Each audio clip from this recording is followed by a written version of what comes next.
नमस्कार, आप देखना शुरू कर चुके हैं सुनिए मिस्टर और मैं हूं आपके साथ नंदिता। मैं आपके सामने फिर हाजिर हूं एक नए मुद्दे और उससे जुड़े कुछ सवालों के साथ। हम हमारे इस कार्यक्रम के जरिए देश के सामने जो बड़े मुद्दे हैं, कठिनाइयां हैं या जो हमारे प्रधानमंत्री जी से, हमारे मुख्यमंत्री जी से या किसी भी मंत्री जी से हमारी जो अपेक्षाएं हैं, उनसे हम उन्हें अवगत कराने का प्रयास करते हैं। इसके लिए अगर आपके भी कोई मुद्दे, कठिनाई, परेशानी या कोई समाज हित का सवाल हो जिसका जवाब आप प्रधानमंत्री जी से, मुख्यमंत्री जी से या अन्य मंत्री जी से पूछना चाहते हैं, तो आप हमारे कमेंट बॉक्स में लिख सकते हैं। हम उन्हें भी अपने वीडियो में जरूर शामिल करेंगे। चलिए अब आते हैं आज के सवालों पर। उससे पहले आप एक तस्वीर देखिए। आपने देखा, ये भारत के सबसे बड़े अखबारों में से एक दैनिक भास्कर की खबर है। इस मुद्दे पर हम देश के प्रधानमंत्री जी से कुछ सवाल पूछेंगे। देश के प्रधानमंत्री होने के नाते उनका फर्ज बनता है कि देश और समाज से जुड़े मुद्दों पर जनता के मन में उठने वाले सवालों का वो जवाब दे और जनता की परेशानियों को हल करे। पहला सवाल, क्या ये सच है कि नोटबंदी के बाद छपे लाखों करोड़ नोट गायब है?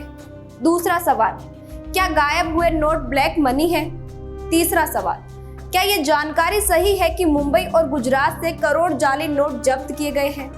चौथा सवाल, आपने तो कहा था कि नोटबंदी के बाद जाली नोट और ब्लैक मनी जड़ से खत्म हो जाएंगे, फिर ऐसा हुआ क्यों नहीं?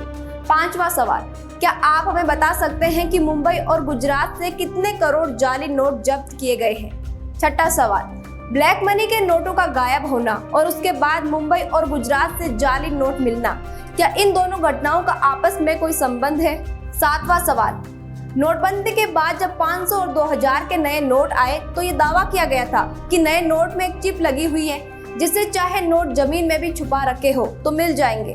तो क्या प्रधानमंत्री जी आपने नोट ढूंढने का आदेश दे दिया है? आठवां सवाल, यदि आपने ढूंढने का आदेश नहीं दिया है तो क्या आप हमें बताने की कृपा करेंगे कि ऐसा आदेश आपने क्यों नहीं दिया? नौवां सवाल, नोटबंदी के बाद से अब तक सरकार कितने जाली नोट बनाने वाले दोषियों को पकड़ पाई है?